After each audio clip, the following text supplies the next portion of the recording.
בהמשך להם שאלו את החליל, את חליל הצעד, אם הוא מסכים.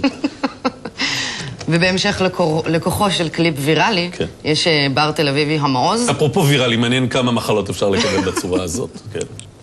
אם כבר דיברנו על חיידקים. יש גומי. בר קטן, לא מאוד גרנדיוזי, לא פיקה בר, לא מגה בר.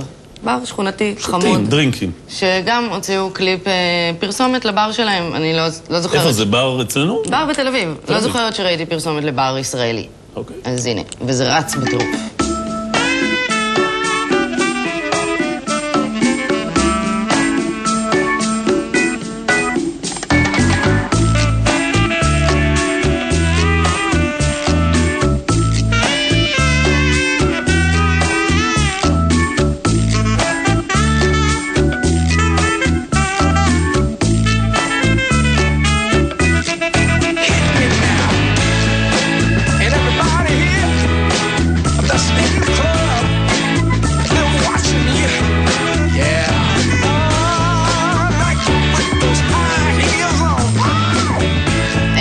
יצא מהמקלחת והוא ישר מתיישב על הבר ומקבל את הבירה שלו, כי הכל שכונתי והכל בבית ואווירת בית, וזה מאוד נחמד. זה עלה לפליקס אתמול. בוא נגיד, הבר הזה הוא בקינג ג'ורג', נכון? המעוז באיפה שהיה קפה מאיר.